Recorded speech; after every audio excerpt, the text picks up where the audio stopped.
Let's get to some news here. Well, guys, today, while speaking to reporters at the White House, President Trump called the Epstein Files controversy a witch hunt. Yeah. A witch hunt, as in it's a hunt for which files contain Trump. That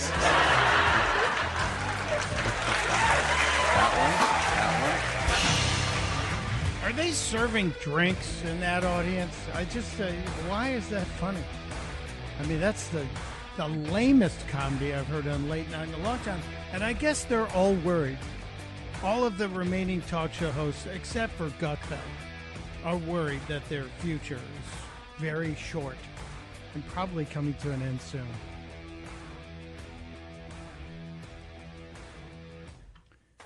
It is the Chris Plant Show. Michael Pelka in for my buddy Chris Plant.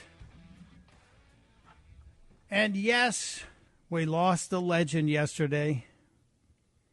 Ozzy Osbourne checked out at the age of 76.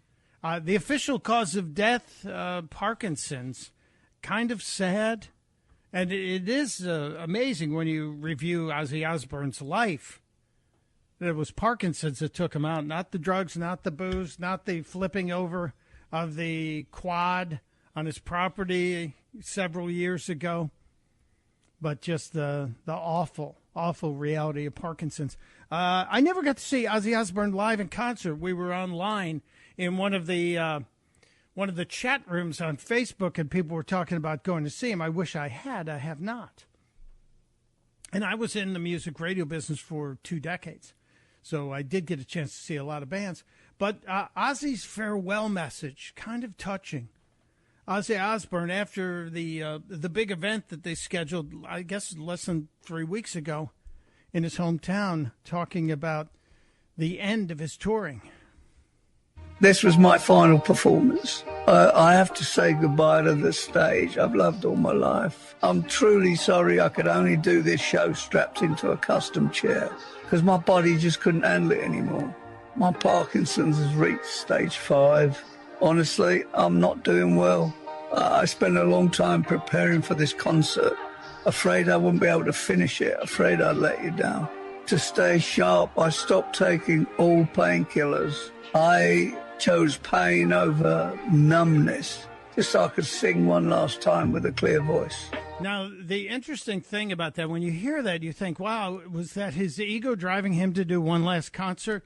No, at the end of the day, the concert was to do something good, to use his music to do something, to fight the battle that he lost. Music has always been my best painkiller. I didn't keep a dime from this show. Every dollar went to Parkinson's research to help others like me. One of the reports this morning said $190 million was raised. $190 million from that concert for Parkinson's research.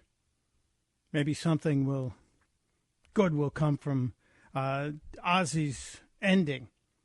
He did have great words for his fans and, of course, for his family. And I owe everything to my wife. When I was lost in the dark, she never left my side. She held my hand until I found my way back to the spotlight. To my fans, thank you. Your cheers and your love gave me the strength to keep coming back, even when it hurt more each time.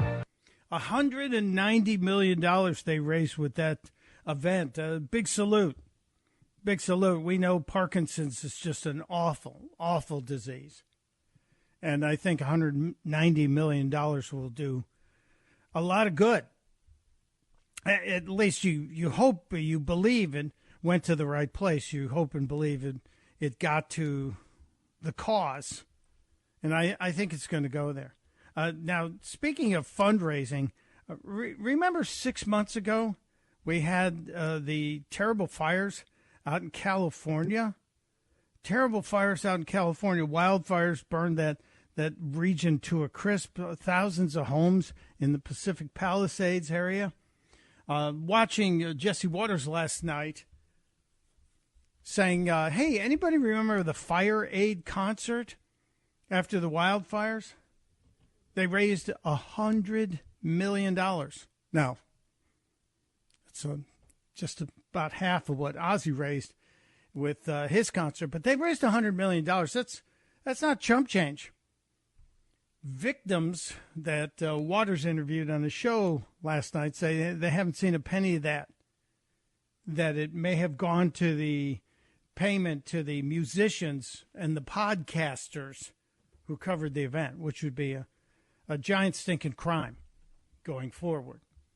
I hope that gets exposed further. I hope that Waters and his crew will dig deeper and deeper and deeper on that. Earlier in the show, we mentioned, it was about an hour ago, that Tulsi Gabbard released some of the data as it relates to more of the documents that President Trump referred to yesterday in the Oval Office.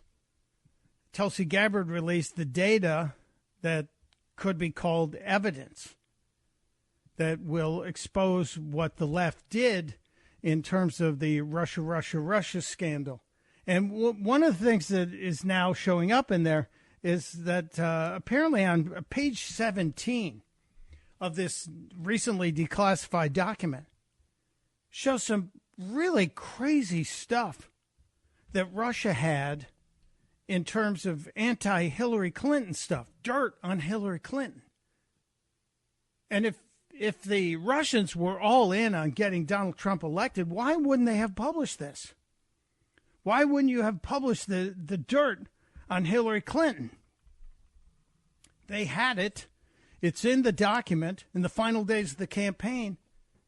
One of the internal claims was that Hillary was on heavy tranquilizers and suffering from, quote, intensified psycho-emotional problems, close quote. That's not my analysis. That's the analysis from the Intelligence Committee report. Intensified psycho-emotional problems. That's the quote from the report. I kind of hear Hillary Clinton asking the question to the union members, why aren't I ahead by 50 points? Maybe that was one of the signs of intensified psycho-emotional problems. Also, in the report, same report, page 7, this is just page 17. Evidence of severe health ailments like type 2 diabetes and ischemic heart disease. I don't know what ischemic heart disease is. I understand type 2 diabetes. And for many years, you've heard people use the pejorative term for Hillary Clinton, cankles, because she had her ankles were swollen. And oddly enough, Donald Trump, at the age of 79 years old, 80 years old, now has swollen ankles that are considered to be a normal vascular problem that are treatable, but they are one of those minor irritations. You have to wonder, was Hillary Clinton suffering from a similar malady years ago and nobody talked about it? Well, they were talking about it in the intelligence report.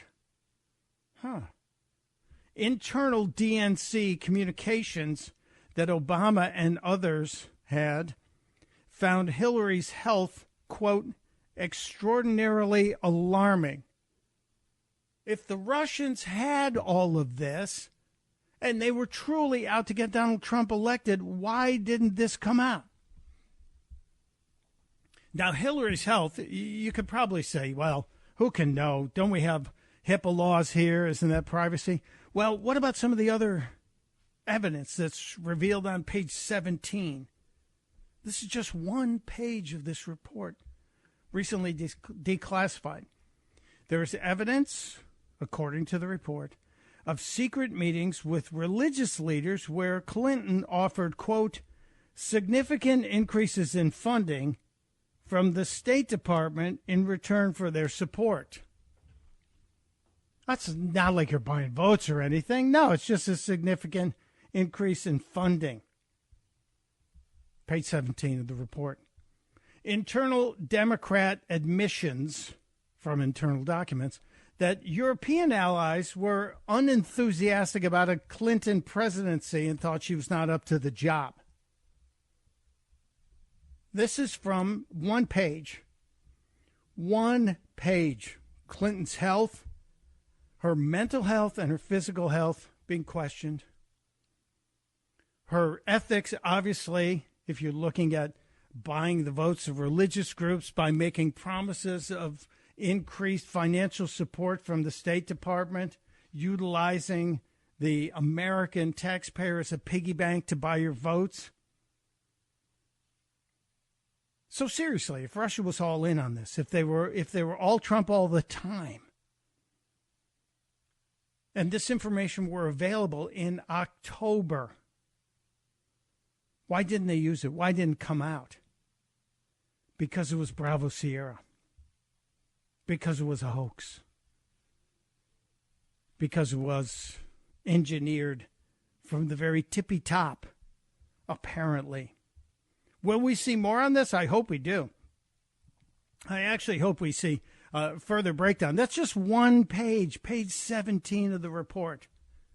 It's a gigantic PDF. And again, I said I'm not an attorney, so I don't have the bona fides to flex here and say that I can break all this down. But I do tell you that this is a big stinking deal. This is a big stinking deal. And I hope there is action going forward on this. The mainstream media is just totally missing this. And they're doing everything they can do to talk about anything but this document. These are declassified documents that are out there right now. Declassified. Will it result in anything? Will it result in a perp walk? Again, I've said I can't see that happening for Barack Obama. If you handcuff Barack Obama and take him into custody, I guarantee you will see a giant uprising in this country. Now, is there somebody in that group of the Berry Bunch, as they're being called?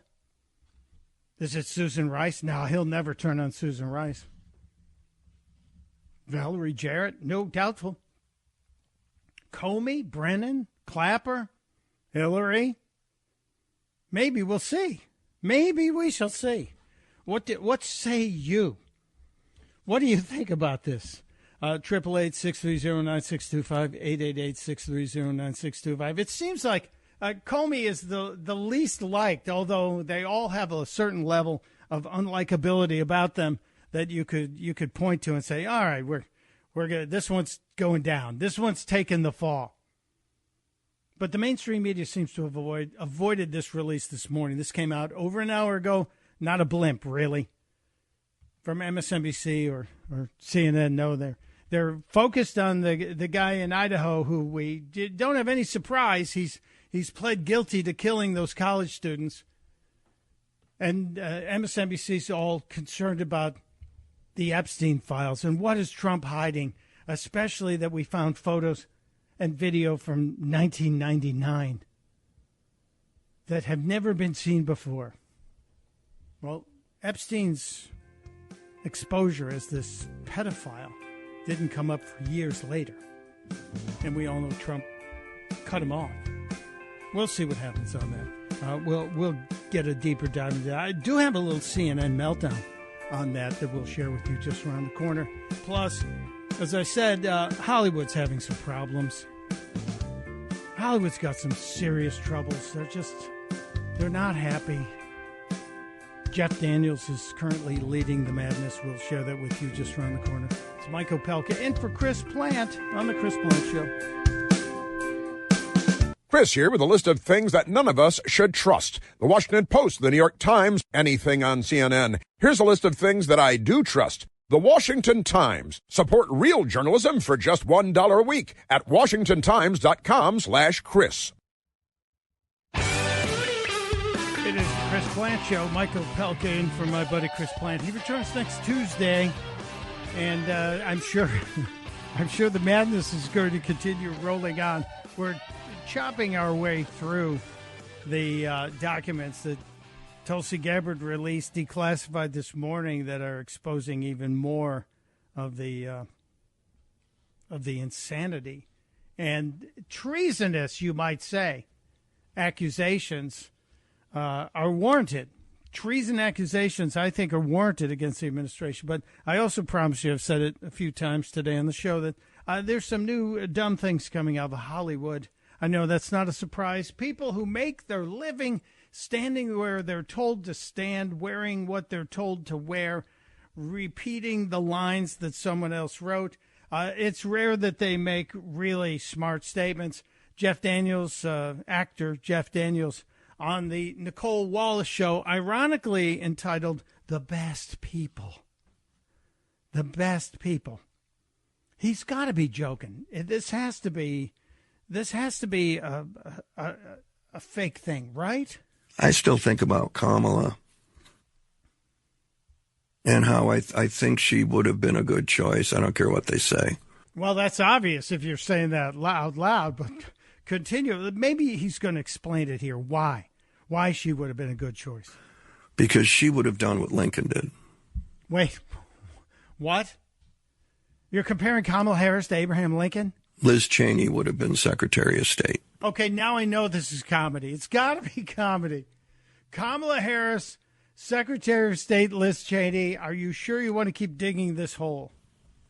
Team of Rivals. Yeah, Team of Rivals. Doris Kearns Goodwin wrote the book about it. That's what Lincoln did. Surrounded himself with the people who would disagree with him. And then the Democrats shot him. I don't know if that's the smartest idea, Jeff Daniels. Not the people who would, take a knee and go, yeah, more tariffs, sir, more. By the way, the tariff thing that everybody said in April wasn't working is working. It's working. The president also made a big deal with Japan yesterday, $550 billion coming into the country, thousands of jobs. Japanese car companies are thrilled with the deal. Just to continue, though. It's the madness of King George. And just the deterioration of the Republican Party. I mean, look, I'm just an actor. What do I know? Now, that's the most honest thing he has said during this whole 40 seconds. What do you know? But when Mitch started stacking the courts 25 years ago, I said it on your show once. They can see it coming. Now, no party has ever stacked the courts. Your party never tried to load the courts up, did they? No. What a ridiculous statement. An absolute ridiculous statement. And we continued our survey of the entertainment business. Even though they're part of the ABC News division, the Harpies at The View obviously have been engaged in all of the latest events. And they spent some time yesterday talking about the firing of Stephen Colbert.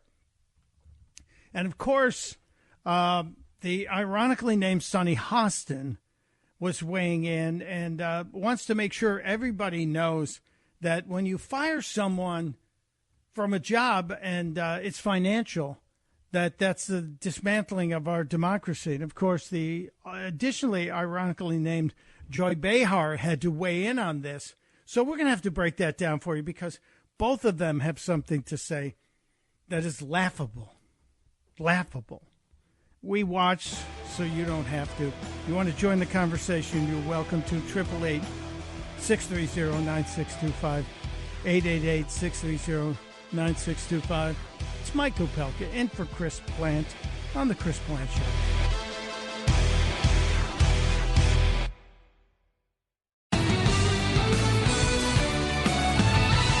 Talking about the significance of the passage of time, right? The significance of the passage of time. So when you think about it, there is great significance to the passage of time in terms of what we need to do to lay these wires, what we need to do to create these jobs. And there is such great significance to the passage of time when we think about a day in the life of our children.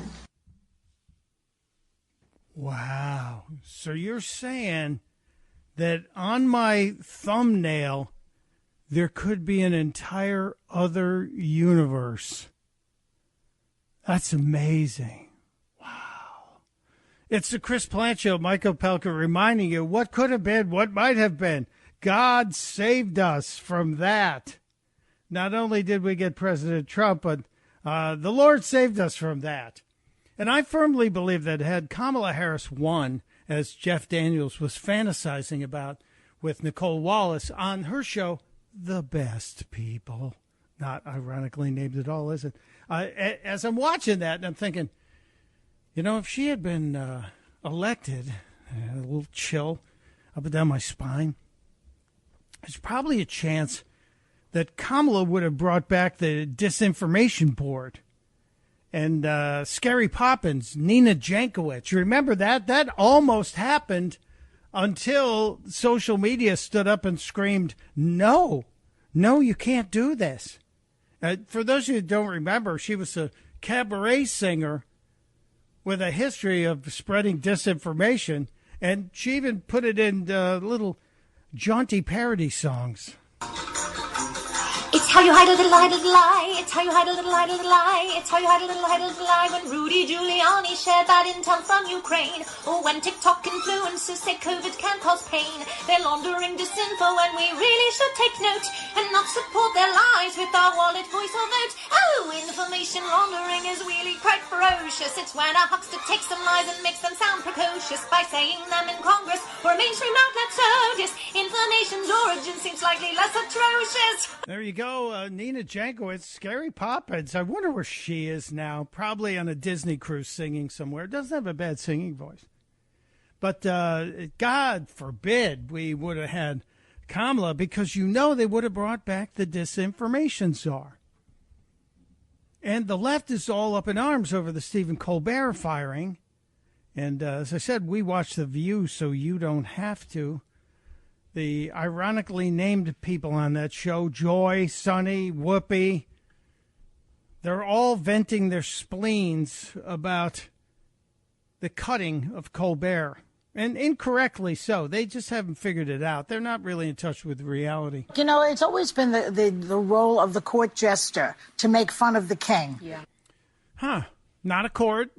This is a guy being paid $16 million a year. And just thinking about the role of the court jester in terms of the mainstream media, we had this thing for 50 years called Saturday Night Live. And it used to make fun of pretty much every president until, of course, Joe Biden showed up. And then only in the last couple of weeks of the last year did they make fun of Joe Biden. But it was open season on Trump when he was a candidate. So, no, your argument's not going to hold up. But let's see what else Joyless has to say. That is the role of comedians. I have said on this show, I think I said it years ago, when they start coming for the comedians, all bets are off. So when all the comedians were canceled back in the cancellation era, when woke was running college campus comedy tours and comedy clubs, when comedians were being protested, you stood up and said, stop that, right? Didn't you? Didn't you? Yeah, you did. No. No, she didn't. She never stood up for a single comedian on the right side of the aisle. Just not true. Mm-hmm. Because the king he's supposed to take the hits. Mm-hmm. And this guy has the skin thinner than this card. Good example. Way to have a command of the language. This card. Actually, your skin is thinner. Your actual skin is thinner than your little blue cards, Joyless. Mm-hmm. You know, he was insulted by Obama at the correspondence dinner that time, and he's such a vengeful guy that he went after Obama after that. He cannot take a joke. Well, he can. He's shown up at places like the Al Smith dinner where you're allowed to give a joke and take a joke. As a matter of fact, it's expected. So I think you're not speaking the truth here, Joy. And that's what these guys are doing. And I love that they're all sticking together. I remember when Gilbert Gottfried got into trouble for making a joke. He got canned from Affleck. Yeah. The comedians all had his back. Right. No, they really didn't. Affleck fired Gilbert Gottfried because he offended, I think, the Asian community, and he lost a very profitable gig. The comedians didn't have his back. The woke crowd destroyed that gig for Gilbert Gottfried. And we will stand by the comedians. Come on. Yeah. And by the way, look at that. Will you stand by the comedians? Now, there's an applause light that lights up at The View. I've been to a couple of View broadcasts in the past, and they have giant red lamps that someone pushes a button and lights them up, and then there are little cheerleaders who are on the wings of the stage who are encouraging the audience, waving their arms to get them to support whatever is being foisted upon the public at that time. Joy Behar afraid that it's the end of the world because Stephen Colbert, who's losing money, is losing his job. Now, Sonny Hostin, the other one there next to her, the lawyer who's regularly had to apologize for things she said because ABC doesn't want to get sued and have to come up with $36 million like CBS just had to do. But Sonny Hostin claims the firing of Colbert is ultimately the dismantling of our democracy. Seriously. Hang on a second here. I got your Sonny Hostin right here, where she's explaining the end of the world, the dismantling of democracy. It could be financial, and I don't know that it's purely political. It could be, but my concern is if it is political, then everyone should be concerned. Well, she's given herself like a wiggle room here, saying it could be political, could be financial. I don't know if it is. I'm sorry, you're losing $40 million a year. It's more than likely to be financial, but go ahead, Sunita, make your argument. Be concerned. People on the right should be concerned. People on the left should be concerned, because it's very clear that if it is political, this is the dismantling of our democracy. The dismantling of our democracy. The Colbert Show being canceled is the dismantling of our democracy. I thought Trump being elected was going to be the end of our democracy. This is the dismantling of our Constitution, right? Our Constitution is being dismantled. And so the First Amendment is the First Amendment for a reason, and that is freedom of the press, freedom of speech, freedom to speak truth to power. Yes, all that still exists, all that can happen. But if it doesn't make money, a corporation has the right and the obligation to its owners, its shareholders, whatever, its board, to say, you're not welcome here anymore. That is taken away. If the comedians are being attacked, then that means our Constitution is being dismantled. That's right. That means the very rubric of our democracy is being dismantled. And I think every single person should be really, really concerned about it. I'm thrilled that Senator Warren, Elizabeth Warren, Senator Bernie Sanders is asking Skydance, is asking for answers. Yeah, sure, that's going to... Elizabeth Warren and Bernie Sanders, that's going to change the minds of the company that fired him. That's going to bring him back. Trust me, there's no outcry. There was a tiny protest outside the Ed Sullivan Theater. A few people demanding that Colbert not be fired. Done and dusted. There wasn't enough of a protest to actually cause a traffic jam on the west side of Manhattan. Not even close. Not even close. Whether or not this was political, the Writers Guild is actually asking the Attorney General to look into this situation to find. I don't think the Attorney General is going to be bothered by this. Do you? Find out if it was political, and if we find out it is political, what are we going to do as a country? We must protect our Constitution and we must protect our democracy. So if you didn't watch it, does that mean now if you find out, if someone says, well, yeah, it's political, but, it's also, it's economics. The guy didn't make any money, so he had to fire him. Does that mean people will be required to watch? Will it be required viewing? I don't think so. I really don't think so. I'm sorry for all those folks, but you're wrong on this one. You're 1,000,000,000% wrong on this one. I would not be surprised if Stephen Colbert is moved out pretty quickly. I would not be surprised, depending on how far he goes.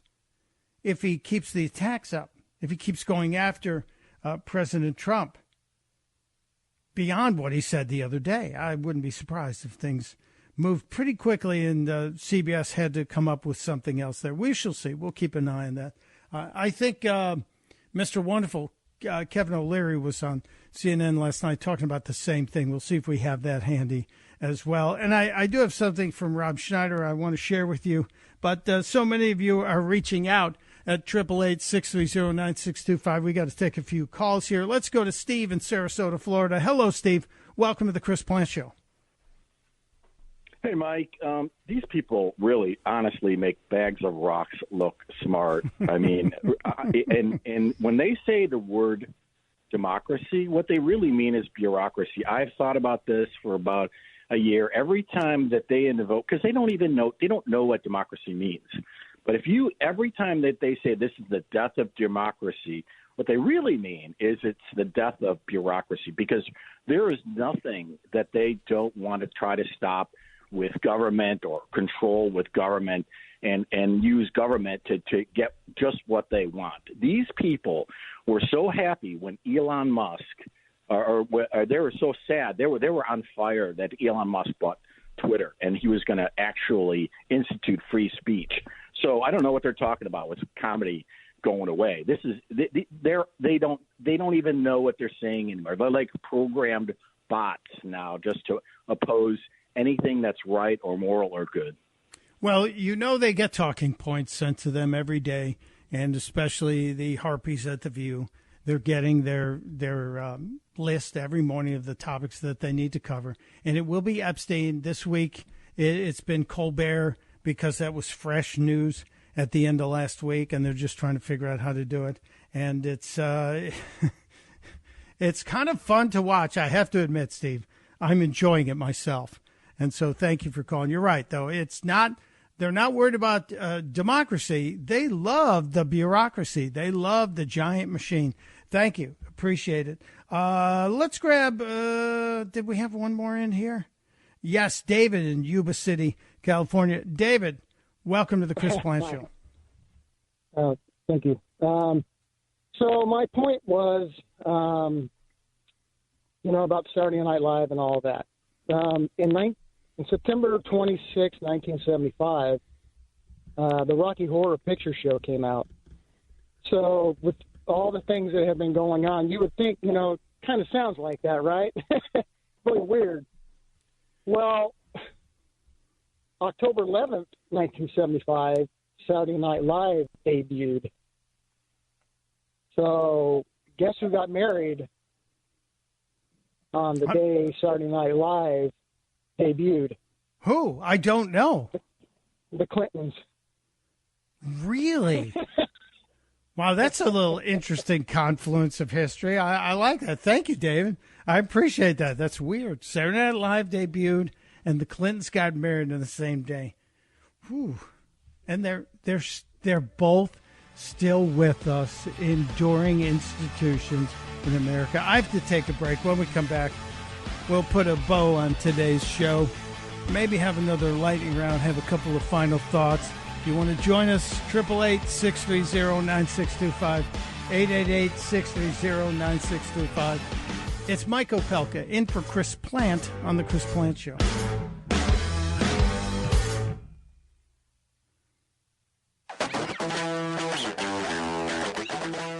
It is the Chris Plant Show. Mike Opelka wrapping up today's program. We've tried to get to everything, and the release of the declassified documents from the DNI have yielded some pretty interesting things. Will it spur a DOJ full-on investigation? Will the Attorney General order more investigations into what happened in 2016 and 2017? I hope so. I hope we get something. But CNN last night, they were, I think the correct term is losing their mud over Donald Trump calling for Obama to be investigated for treason. This kind of got crazy last night. The votes, okay? Right. In fact, they didn't even influence votes. They've had intentions of meddling in the election. Oh again, but they didn't why are we talking about this? This is not the issue. You're trying to avoid this subject. President Obama said that Russia did not manipulate any votes. We should note that because every liberal in America said that was the case. All right, noted. You're doing everything possible not to talk about the fact that the President of the United States, the current President of the United States, just accused a former president of treason and suggested a prosecution of that former president with no evidence. That is the problem. So this is the angry person who's saying the problem is Keith Boykin, who worked in the White House under Obama. And The gentleman who says, I think we agree, is Brad Todd. And I think Brad Todd's taking a pretty good angle on this. Calm down. I don't think he's guilty of treason. I don't think he'll be prosecuted. Why don't you talk about that instead of talking about Obama? Because Obama just undid 3 years of Democrat mythology. See, What? Please, let's not talk about this. I don't want to talk about your distractions. I don't want to talk about your distractions. I want to talk about my distractions. They are fun to watch, aren't they? These Democrats say the darndest things. And in the aftermath of the termination or the ultimate 10-month death march of the Stephen Colbert Show, a lot of folks have stepped up and said things about what's happening in late night. And I think somebody who's got some credibility here is Rob Schneider, comedian Rob Schneider, who, frankly, a couple of years ago, we started seeing Rob Schneider's awakening and going public with his political views. I was surprised, happily so.